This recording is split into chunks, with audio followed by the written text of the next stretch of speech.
튀르키예 대선, 무슬림 대중은 에르도안을 택했다. 김진호 에디터. 하기야 소피아. 비잔틴 제국이 6세기에 건립한 하기야 소피아 성당은 1000년 가까이 정교회의 본산으로 여겨졌다. 오토만 제국이 콘스탄티노플을 점령한 1453년 이후 500년 가까이 이슬람권을 대표하는 모스크의 하나로 개종했다. 기독교 성화 대신 이슬람 모자이크 문양으로 장식됐다.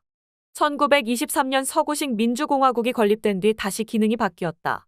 케말 아타튀르크 초대 대통령이 1935년 모스크가 아닌 박물관으로 사용토록 했기 때문이다. 이후 80여 년 동안 하기야 소피아는 유럽에서 가장 인기 있는 방문지의 하나가 됐다. 2019년 한 해에만 370만 명이 찾았다.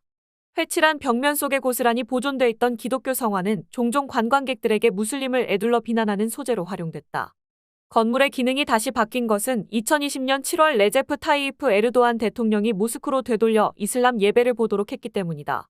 로마 교황청과 유네스코는 아쉬움을 표했지만 8,527만 인구의 92%를 차지하는 무슬림 대중은 반겼다.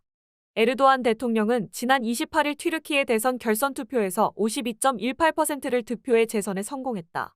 뉴욕타임스를 비롯한 서방 언론은 이번 대선을 보도하면서 하기야 소피아와 오토만 제국의 역사를 되새김질했다.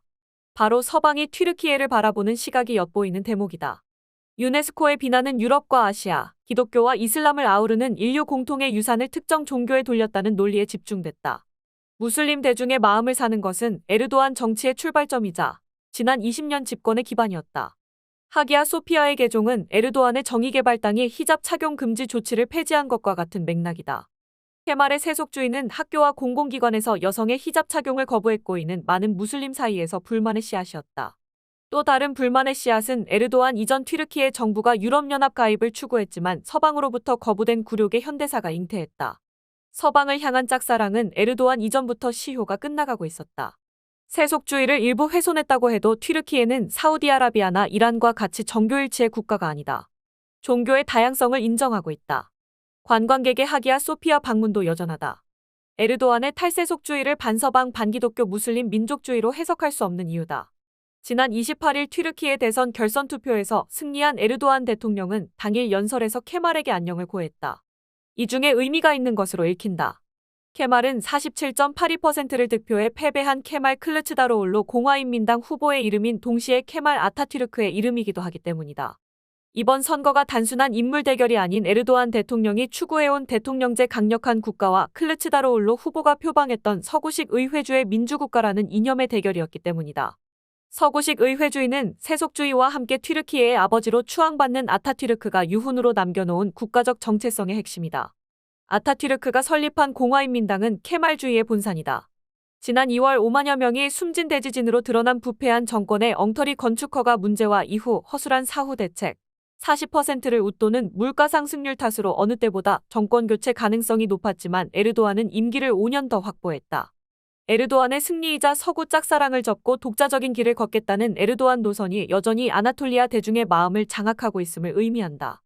일각에선 스트롱맨 에르도안의 철권 통치가 국내에서 강화될 것을 우려한다. 에르도안의 재선으로 튀르키예의 민주화가 늦어진 것은 부인할 수 없는 사실이다. 그러나 서방이 경계하는 것은 선거의 국내적 영향보다 우크라이나 전쟁 이후 지정학적 중요성이 높아진 튀르키예 대외 정책에 집중된다. 에르도안은 당선 일성으로 균형 외교를 강조했다. 우크라이나 전쟁 이후 취해온 것과 마찬가지로 서방과 러시아 사이에서 중립 노선을 걸을 것을 예고하는 대목이다. 튀르키예는 북대서양 조약기구 회원국이다. 미국이 확장 억제 전략에 따라 중력 핵폭탄을 배치해놓고 있는 나라이기도 하다. 러시아의 우크라이나 침공을 규탄한 유엔 총회 결의안에 찬성했지만 서방의 대러시아 제재에 동참하지 않고 있다. 독일을 비롯한 나토 회원국들이 러시아에 의존했던 에너지 수입원을 다양화하는 것과 달리 여전히 러시아 에너지를 수입하고 있다. 서방 제재 이후 되레 러시아와의 화물 운송량을 3배 늘리면서 실리를 취하고 있다. 편익동맹의 대표적인 사례다. 동시에 개전 초기 서방이 지원을 꺼리던 무인기를 우크라이나에 지원한 것은 물론 튀르키예 방산업체 바이라크타르는 내년 완공을 목표로 우크라이나 내에 TB2 무인기 공장을 짓고 있다. 우크라이나와의 교역을 중단하지 않은 것은 물론이다. 튀르키예가 우크라이나 평화협상과 흑해 곡물 수출 구상을 주도한 것은 흑해와 지중해의 통로인 보스포루스 및 다르다넬스 해협의 통제권을 가진 지정학적 배경뿐 아니라 중립적 입장을 고수하고 있기에 가능했다. 지역 강국 튀르키예는 이슬람권 내에서 이란 사우디아라비아에 필적하는 영향력을 행사한다. 2009년 창설한 아제르바이잔, 카자흐스탄, 키르기스스탄, 우즈베키스탄 등과의 튀르크어권 국가기구를 중심으로 중앙아시아에서도 강한 발언권을 갖고 있다. 서방 언론은 튀르키예의 지역 영향력과 언론 탄압을 비롯한 반민주주의 정책을 묶어 에르도안이 오토만 제국의 술탄 또는 칼리프를 꿈꾸고 있다고 지적한다. 그러나 에르도안이 직면한 가장 큰 문제의 하나는 372만 명에 달하는 시리아 난민이다. 기실 유럽 각국이 튀르키예 대선 이후 가장 긴장하고 있는 튀르키예의 난민 정책 변화다. 에르도안이 맞닥뜨릴 가장 큰 문제는 40%대에 이르는 살인적인 인플레와 리라화의 가치 하락 등 경제 문제가 꼽힌다. 그러나 급속히 추락하는 동아시아 분단국의 경제에 비하면 전망이 좋다. 국제통화기금의 지난 3월 전망에 따르면 튀르키예의 올해 국내 총생산 실질 상승 예상률은 2.7%로 한국의 1.5%에 비해 성적이 좋다. 올해 물가 반영 GDP 총액은 3.57조 달러로 2.92조 달러에 그친 한국을 추월했다. 1인당 물가 반영 GDP 예상치는 41,412달러로 한국이 앞선다. 하기야 소피아가 건물이 온전한 채 용도만 바뀌었던 것은 오토만 제국이 파괴하지 않았기 때문이다. 하기야 소피아와 함께 기독교권과 이슬람권의 오랜 반목과 화합의 역사를 상징하는 건물로 꼽히는 게 스페인 안달루시아 지방의 코르도바 대성당이다. 8세기 후반 건축된 뒤 이베리아 반도 최대 모스크로 학문과 문화의 중심지 역할을 했다. 그러나 1236년 스페인이 기독교화되면서 성당으로 바뀌었다.